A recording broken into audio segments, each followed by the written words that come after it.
నారాయణ గారు, అదేవిధంగా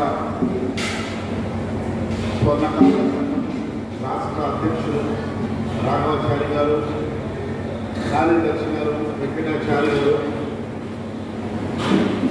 సమయభావంగా మా సంఘం యొక్క బాధ్యులు వివిధ మండల స్థాయిలో, జిల్లా స్థాయిలో వచ్చినటువంటి సభని ఆలోచించినటువంటి మా మిత్రులకి, వేదిక ముందున్నటువంటి మీ అందరికీ కూడా నమస్కారాలు.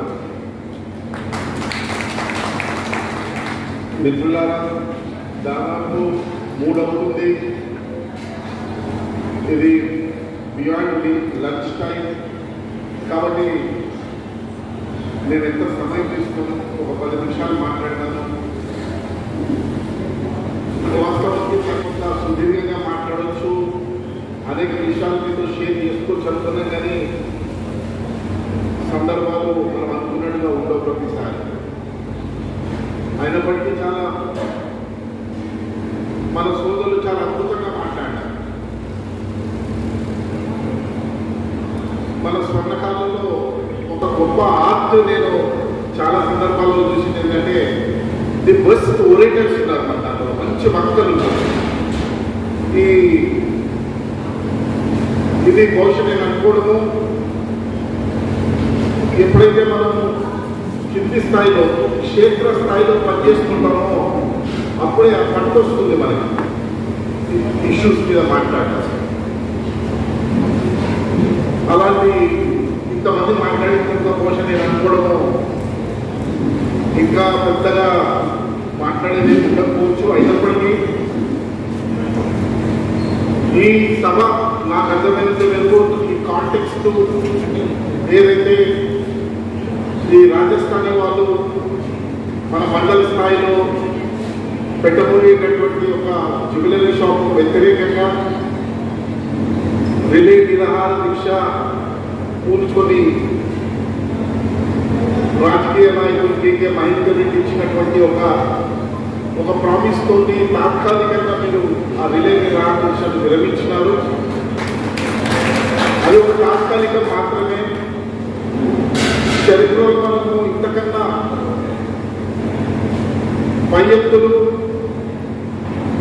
వేస్తాము. ఒక సందర్భంలో మనము దాని సిచ్యువేషన్ బట్టి కూడా మనము విరమించుకోవాల్సినటువంటి అవసరం ఉంటుంది. దాన్ని మనము ఎక్కడ కూడా నిరాశ పడాల్సినటువంటి అవసరం లేదని చెప్పి తెలియజేస్తున్నాను.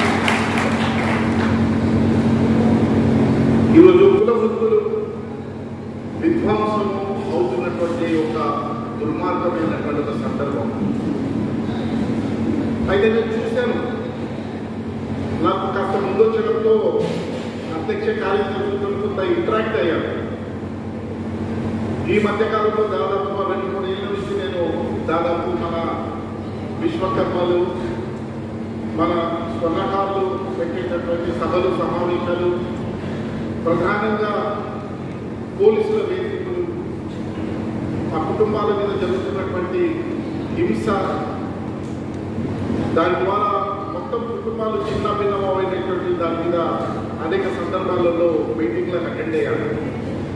ఈ మధ్యకాలంలో ఇక్కడ వేదిక మీద ఉన్నటువంటి మా కరీంనగర్ అధ్యక్షుడిగా మేము కలిసి అక్కడ గోదావరి కనిలో ఉన్నటువంటి న్యాయవాదులు అన్న కొంత మేము ఒక ఎక్స్పెరిమెంట్ చేస్తున్నాము.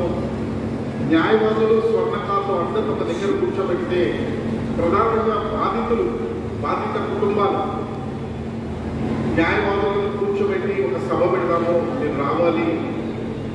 సభలో అసలు ఎలాంటి హక్కులు ఉంటాయి మాకు పోలీసులు అకస్మాత్తుగా వచ్చి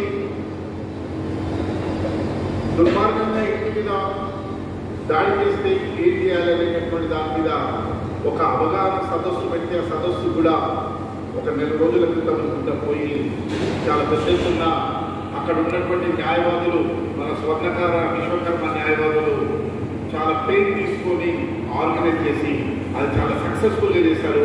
అది కూడా ఒక గొప్ప స్ఫూర్తిగా నాకు అనిపించింది. ఆ విషయాన్ని మన అధ్యక్షుల వారికి నేను షేర్ చేస్తున్నాను. అలాంటి రాష్ట్ర వ్యాప్తంగా మనం మనము ఆ కాంబినేషన్లో పెడితే బాగుంటుంది అని. మిత్రులారా, నేను చూశాను, ఇప్పుడు మన అనేక రిప్రజెంటేషన్స్ చూశాను, మన బ్యానర్స్ మీద రాష్ట్రం చూశాను. కుల వృత్తిని నమ్ముకున్న మా స్వర్ణకాలను ఆదుకోండి అని అనేక అర్జీలను చూశాను. అదేవిధంగా చాలా బాధాకరమైనటువంటి పట్టికలు చూశాను. ఆత్మహత్యలు చేసుకున్నటువంటి స్వర్ణకారుల కుటుంబాలు వాళ్ళ వివరాలను చూసి చాలా బాధాకరమైనది. ఈ మధ్య బహుశా May 16th అనుకుంటా, ది హిందూ అని చాలా ప్రామినెంట్ ఇంగ్లీష్ పత్రిక, అందులో ఒక వ్యాసం వచ్చింది. బహుశా ఇక్కడ ఎంతమంది ఆ వ్యాసం చూశారో నాకు తెలియదు, కానీ ఆ వ్యాసంలో లక్ష్మారెడ్డి అనుకుంటా చాలా లోతైన అవగాహనతో మన బాధ్యుల్ని అందరినీ కూడా ఇంటర్వ్యూ చేస్తూ వరంగల్ జిల్లాలో ఒక ఎక్స్పెరిమెంట్గా తీసుకొని స్వర్ణకారులు ఆత్మహత్యలు చేసుకోవడానికి కారణాలు ఏంటి, ఆ నేపథ్యం ఏంటి అనే దాని మీద ఒక వ్యాసం రాశాడు. ఆ వ్యాసం బహుశా వీలైతే నేను వెంకటచారి గారిని, రాఘవాచారి గారిని దాన్ని తెలుగులోకి ట్రాన్స్లేట్ చేసి మన వాళ్ళందరికీ కూడా పంపించాలని అనుకుంటున్నాను. ఆ వ్యాసంలో మొదలు పెట్టడమే తను పదాలతో మొదలు పెడతాడు. ఈ వ్యాసం మీరు చదివితే బాధాకరంగా దిగ్భ్రాంతి చెందే ప్రమాదం ఉంది, అది తట్టుకోగలిగితేనే మీరు చదవండి అని మొదలు పెడతాడు వ్యాసం. అంటే అంత ప్యాథెటిక్, అంత పిటిబుల్గా వ్యక్తులు ఎందుకు ఒక వ్యక్తి ఆత్మహత్య ఉంటుందో చేసుకోడు. ఆత్మహత్య చేసుకోవడానికి కూడా ఎంతో ధైర్యం ఉండాలి. ఆత్మహత్య చేసుకోవడానికి కూడా ఎంతో ఆర్థిక ఇబ్బంది, ఆ పునాదుల్ని మనం అర్థం చేసుకోవాల్సినటువంటి అవసరం. అయితే ఒక విషయం, మనం ఇంతకాలము చేస్తున్నటువంటి సుదీర్ఘ పోరాటాలు, మన గతంలో ఉన్నటువంటి నాయకత్వం కావచ్చు, ఇప్పుడు ఉన్నటువంటి నాయకత్వము ఆ పరంపరను కొనసాగిస్తున్నారు. అయితే నా ఆలోచనలు మీకు కొంత షేర్ చేస్తున్నాను. ఈ మన అప్రోచ్లో మనం ఏదైతే ఇప్పుడు ఉన్నటువంటి ఈ 6-7 డిమాండ్స్ ఇక్కడ ఉన్నాయో, 8 డిమాండ్లు ఏదైతే ఇక్కడ ఉన్నాయో, అదేవిధంగా ఎందుకు మన ఇన్నేళ్ల నుంచి మనం ఇంత పెద్ద ఎత్తున పోరాడుతున్నాము, అర్జీలిస్తున్నాము, మంత్రులను కలుస్తున్నాము, ఎమ్మెల్యేలను కలుస్తున్నాము, కలెక్టర్లను కలుస్తున్నాము, అయినా కానీ ఎందుకు మనం సాధించుకోలేకపోతున్నాం అనేటటువంటిది ఒకసారి పునరాలోచన చేసుకోవాల్సినటువంటి అవసరం ఉంది. ఎందుకంటే మన భాషలో మనం రాసే భాషలో మార్పు రావాలి, మన ఆలోచనలో కూడా మార్పు రావాలి, మన కార్యాచరణలో కూడా మార్పు రావాలని చెప్పి నేను కోరుకుంటున్నాను. ఎట్లా అంటే మనము ఆదుకోవాలి, మాకు ఇంత సహాయం చేయండి, మా బ్రతుకులు మార్చండి అనేటటువంటి భాష నుంచి మనం ఇప్పుడు ఇది మా హక్కు అని చెప్పి మాట్లాడేటటువంటి భాషలు ఇప్పుడు ఉన్నటువంటి 7 డిమాండ్లన్నీ కూడా, ఇవన్నీ కూడా ఒక ప్రజాస్వామిక డిమాండ్గా మనం గుర్తించాలి. ఈ ప్రభుత్వాన్ని మనము ప్రాధాన్యపడము, లేకపోతే వాళ్ళని అడుక్కోవడం చేయాల్సినటువంటి అవసరం లేదు. ఈ ప్రభుత్వానికి మనం ఏం చేయాలంటే స్వర్ణకారులను, కుల వృత్తులను కాపాడాల్సినటువంటి బాధ్యత ఈ రాజ్యాంగం మీద ఉంది. అదే రకంగా ఈ ప్రభుత్వాల మీద ఉందని చెప్పి మనం నిలదీయాల్సినటువంటి అవసరం. ఇంతకుముందు సందీపో పోషకం వచ్చినప్పుడు నాతో మాట్లాడాను. సార్ మేము ప్రతి చోట అర్జీలు ఇస్తున్నాము, పోలీసులను కలుస్తున్నాము, అధికారులను కలుస్తున్నాము, అందరినీ కలుస్తున్నాము, అందరూ మాకు సింపథెటిక్గా ఉన్నారు, సపోర్టివ్గా ఉన్నారు. కానీ మీకు లీగల్గా ఏం లేదు, లీగల్గా మీకు ఏమి లేనప్పుడు మేము ఏం చేస్తాము అని అంటున్నాం సార్. ఇదే మా పెద్ద సమస్య అన్నారు. అదే కదా. సో ఆ పర్టికులర్గా ఒక విషయం నేను చెప్పాను.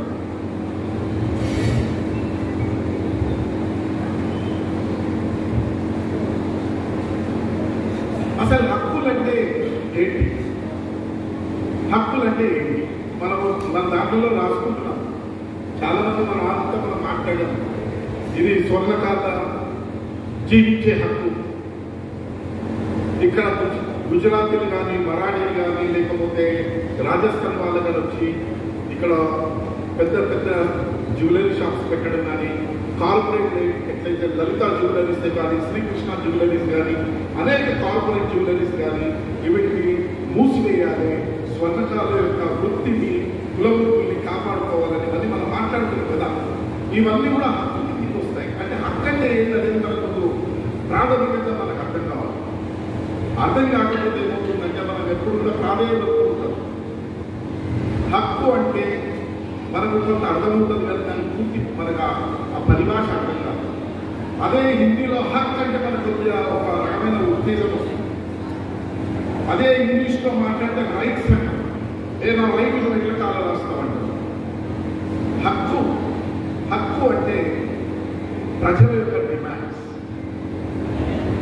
ప్రజల యొక్క ఆకాంక్షలు. ఈరోజు స్వర్ణకారుల యొక్క ఆకాంక్షలు ఏంటి? స్వర్ణకారుల యొక్క ఆకాంక్షలు ఏంటి? కుల వృత్తుల్ని కాపాడుకోవాలి. ఈ స్వర్ణ వృత్తిలో జీవిస్తున్నటువంటి జీవించే హక్కులు కాపాడాలి. ఒక మామూలు జీవితం కాదు, ఒక జంతు జీవితం కాదు, ఒక గౌరవప్రదమైనటువంటి జీవితం గడపాలి. ఇవన్నీ కూడా ఎవరో ఇచ్చినటువంటి హక్కులు కాదు. మీరు చరిత్ర చూస్తే ఒక్కసారి ఈ హక్కులన్నీ కూడా పోరాటాల ద్వారా వచ్చినాయి. ఇంతకుముందు సంజనాయినది మన హక్కుల కోసం మనం సభలు పెట్టుకోవాలి, సమావేశాలు పెట్టుకోవాలని. అందుకే ఈ చరిత్రలు ఎక్కడ కూడా మీరు మొత్తం చరిత్రలు చూడండి, భారతదేశ చరిత్ర కాదు ప్రపంచ చరిత్రలో ఎక్కడ కూడా మార్జినలైజ్డ్ సెక్షన్ అంటే మనలాంటి వెనుకబడినటువంటి కులాలు కానీ, ఎస్సీ ఎస్టీ బీసీ మైనారిటీస్ కానీ వీళ్ళ హక్కులన్నీ కూడా పోరాటాల ద్వారా సాధించుకున్నది తప్ప ఏ పాలకులు మన మీద ప్రేమతో మనం ఏదో అన్యాయం అయిపోతున్నాం అనేది అనుకోండి ఇచ్చినటువంటిది కాదనేటటువంటి మొట్టమొదటిగా మనం గుర్తు చేసుకోవాలి. హక్కులు దేనికోసం అవసరం? మనకు ఈ అణచివేతకు వ్యతిరేకంగా పోరాటానికి మనకు అవసరం, అసమానతలకు వ్యతిరేకంగా కొట్లాడడానికి కోసం అవసరం. ఈరోజు దోపిడీ జరుగుతుంది, మన చుట్టూ జరుగుతున్నటువంటి ఈ దోపిడీని మనం ప్రశ్నించడానికి కోసమే కదా ఇక్కడ అందరూ మనం కూర్చున్నాం. మన కుటుంబాల్లో మన సమయాన్ని అన్నింటినీ వదిలేసి వచ్చి ఎందుకు కూర్చున్నామో ఒక సమావేశం చేయడం అనేటటువంటిది, ఈ సమావేశంలో మనకు జరుగుతున్నటువంటి అన్యాయం గురించి మనం తెలుసుకోవడం అనేది మనకు ఒక హక్కు.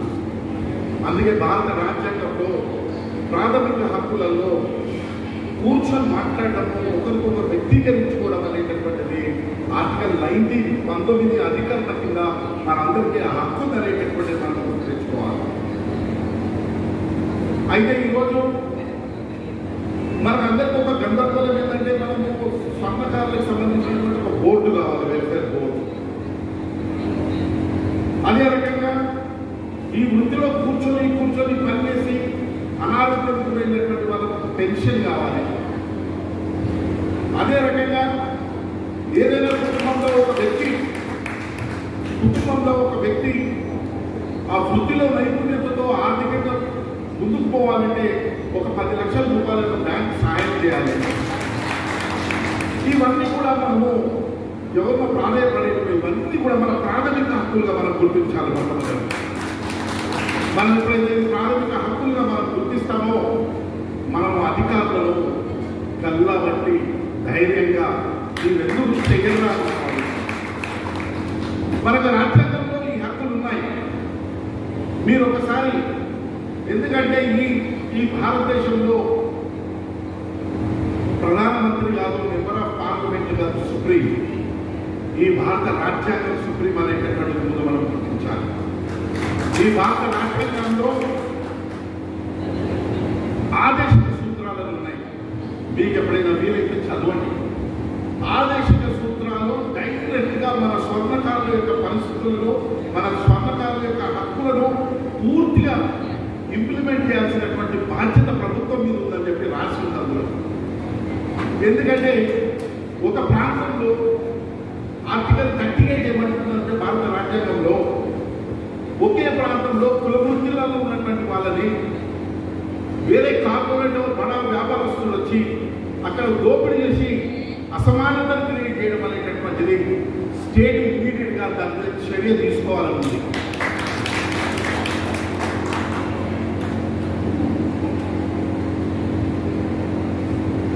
సమాజంలో ఉండేటటువంటి అసమానతలకు వ్యతిరేకంగా మనం కాదు, ఆర్టికల్ 18లో ప్రభుత్వం మీద, ఈ కలెక్టర్ల మీద, ఈ యంత్రాంగం నడిపేటటువంటి వాళ్ళ మీద పూర్తి బాధ్యత ఉందని చెప్పి ఆర్టికల్ 13లో ఉంది. ఈ సమాజంలో ఈ అసమానతలు, డిస్క్రిమినేషన్ వల్ల ఈరోజు అనేక మంది ఈరోజు నిజంగా కూడా మన స్వర్ణకాలు చేసుకునేటువంటి ఆత్మహత్యలు చూస్తే కనీసం ఎంత దుర్మార్గం అంటే ఎఫ్ఐఆర్స్ కూడా ప్రాపర్గా నమోదవ్వట్లేదు. మీరు చూడండి, మన జరిగినటువంటి ఆత్మహత్యల ఎఫ్ఐఆర్లలో బహుశా అనేక ఎఫ్ఐఆర్లలో the goldsmith died due to the economical financial crisis అని ఇక్కడ కూడా పోలీసులు రాయారు. ఒకవేళ మనం రాసిన ఆ ఎఫ్ఐఆర్ని వాళ్ళు రీడ్రాఫ్ట్ చేసి ఆత్మహత్య అంటే తప్ప ఆత్మహత్య చేసుకోవడానికి కారణం రాయరు. ఎందుకంటే రాస్తే ఒక వ్యక్తి ఒక ఆర్థిక ఇబ్బంది వల్ల ఆత్మహత్య చేసుకుంటే తక్షణం అది ప్రభుత్వ బాధ్యత అవుతుంది.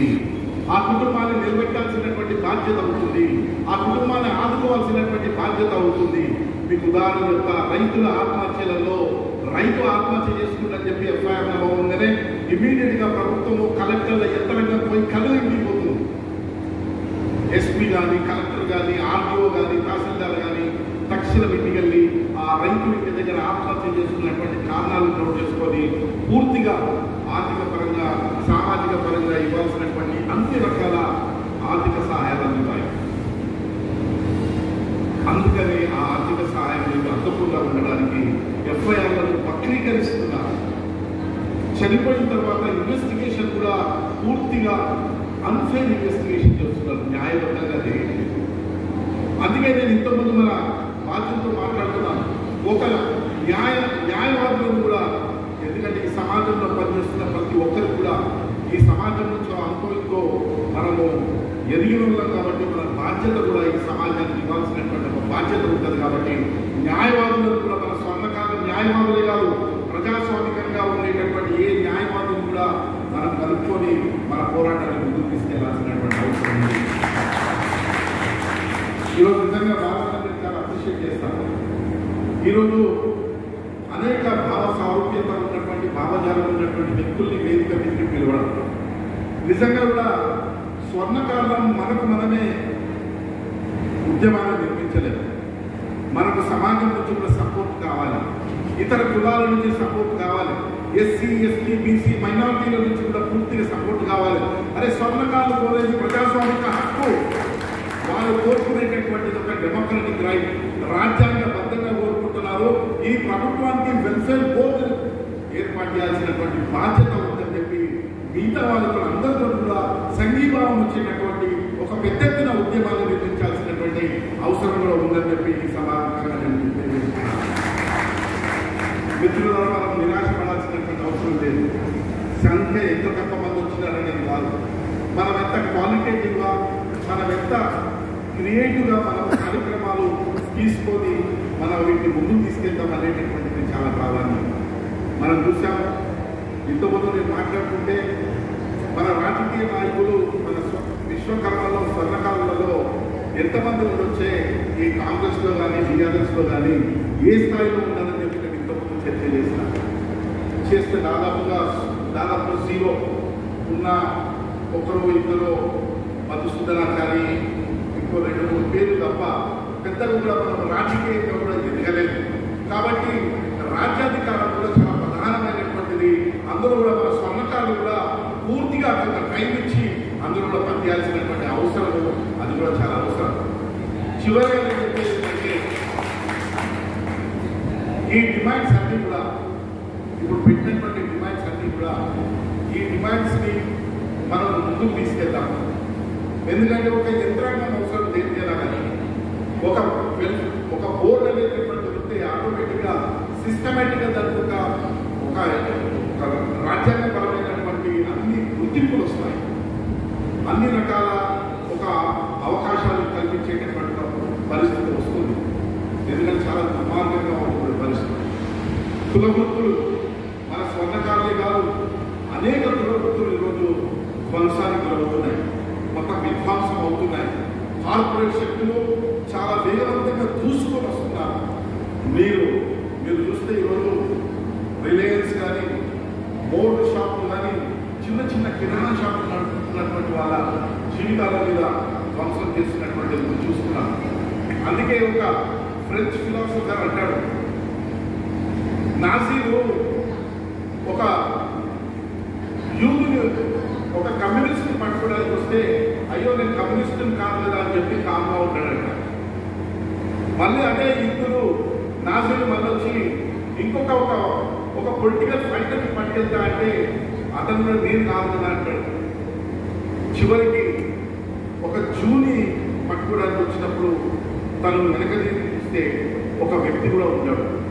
అట్లా ఈరోజు ఈ దేశంలో నాకు సంబంధం లేదు అని ఈరోజు పెద్ద పెద్ద బడా కార్పొరేట్ కంపెనీస్ ఈరోజు కిరాణా షాప్స్ నుంచి మొదలు పెడితే, రిలయన్స్ సంబంధ నుంచి మొదలు పెడితే దాదాపు అన్ని వృత్తులకు ఈరోజు వాళ్ళు ప్రవేశిస్తున్నారు. అది రాజ్యాంగ విరుద్ధం, ఆదేశిత సూత్రాలకు విరుద్ధం. దాన్ని మనం పకడ్బందీగా ఆ వ్యూహంతో మనము ఉద్యమాన్ని ముందుకు తీసుకెళ్ళాలి. ఎంతమంది అయితే ఈరోజు స్వర్ణకారులు ఆత్మహత్యలు చేసుకోవడానికి కూడా అన్నీ కూడా అవన్నీ ఆర్థిక పునాదులే. అవన్నీ కూడా మనం ఒక ఆత్మహత్యలు అనకూడదు. ఆ స్వర్ణకారులు ఎవరైతే ఆత్మహత్యలు అనుకుంటా అవన్నీ కూడా ప్రభుత్వ హత్యలే అని చెప్పి మనం ప్రకటించాలి.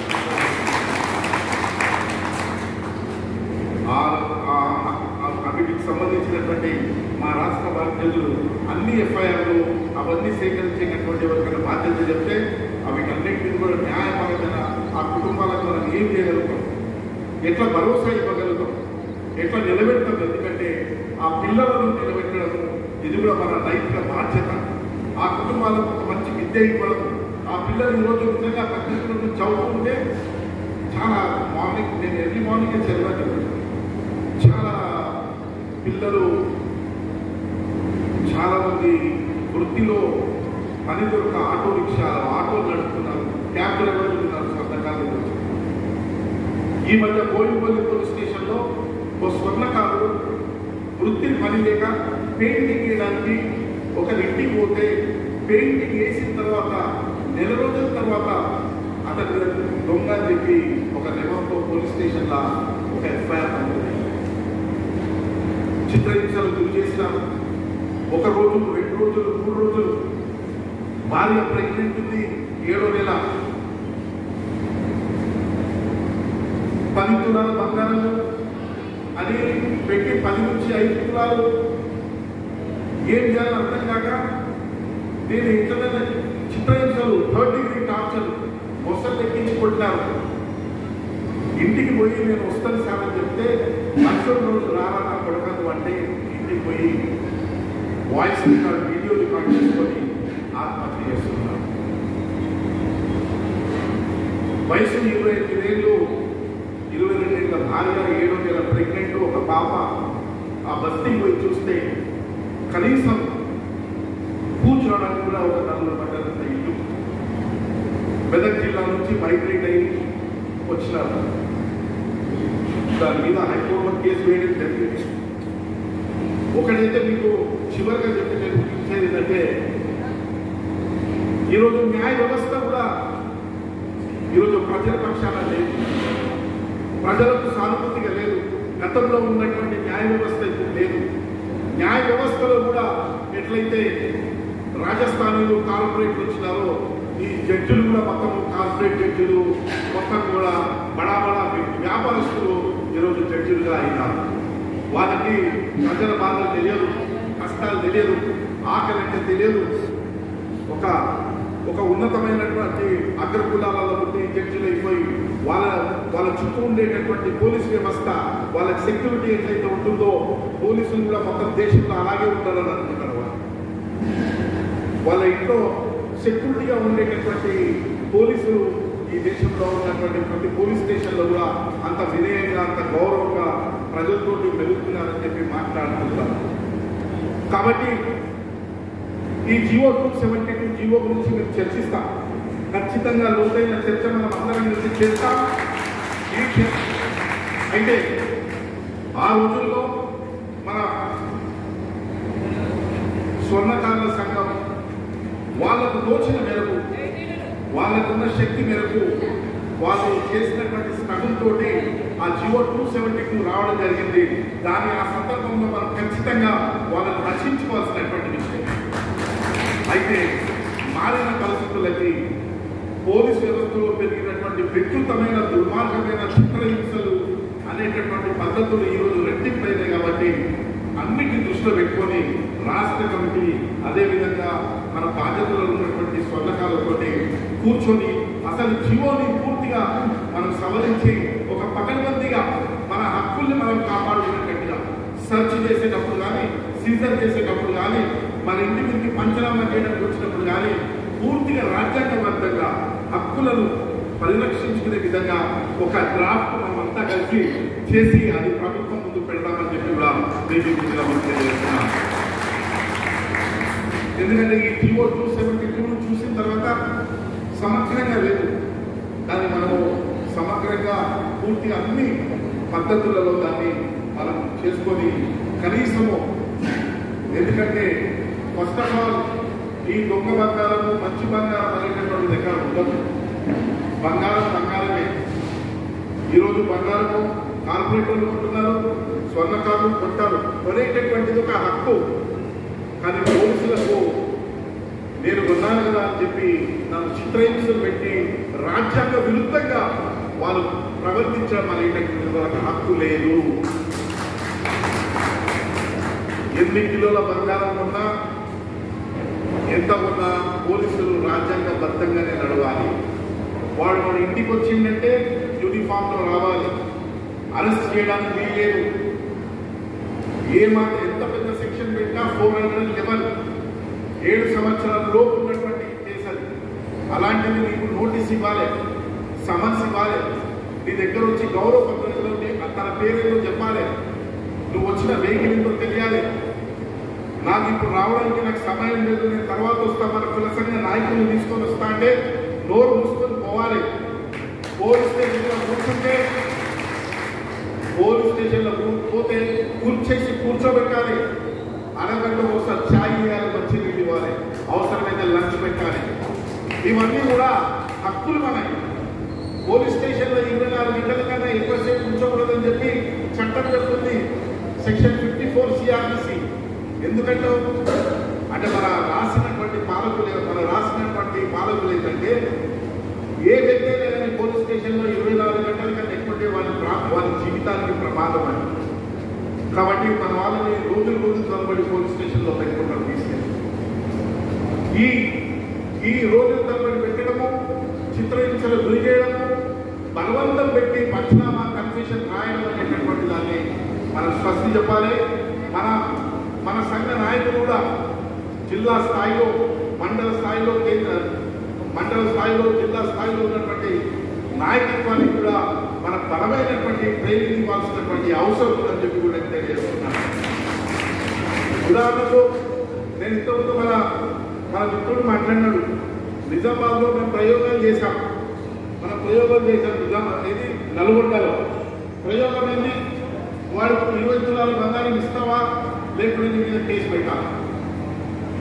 ఒకటే అన్నా, నువ్వు కేసు పెట్టేది పెట్టు కానీ బిడ్డ, నువ్వు పోలీస్ స్టేషన్లో కూర్చోబెడతా, నువ్వు బెదిరిస్తా, కొడతా అంటే కుదరదు, మీద కేసు పెడతాం, హెబియస్ కార్పస్ చేస్తామని చెప్పి వాడికి 10 తులాలు కాదు కదా, ఒక్క గింజలు బంగారం లేకుండా పోలీస్ స్టేషన్ నుంచి ఇంటికి పోయినటువంటి సందర్భాలు ఉన్నాయి. కాబట్టి ఇవన్నీ కూడా మన హక్కుల్ని మనం తెలుసుకుంటే మనం ఎవరు ఏం చేయలేదు. ఈ రకంగా మనము అందరం కలిసి పెద్ద ఎత్తున మన యొక్క భావజాలాన్ని, మన ఆలోచనలు, మన రాసే రిప్రజెంటేషన్స్ కూడా